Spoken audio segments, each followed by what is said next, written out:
راتګ دې زما په زړه کې یو ډول نوې ولوله پیدا شوې. د روح یو ډول ارامتیا مې احساس کړه.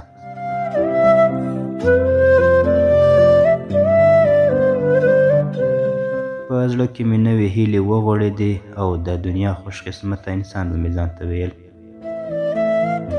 خو زه څه پوهېدم چې ته به یوه ورځ ما همداسې پرېږدې.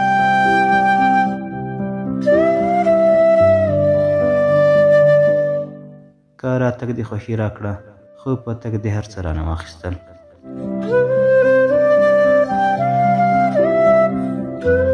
د زړه آرام، خوښي، هیلې، خندا، احساسات او د یارانه محفل څخه دې وویستم. اوس مې استعداد هم په وژل کېدو روان دی.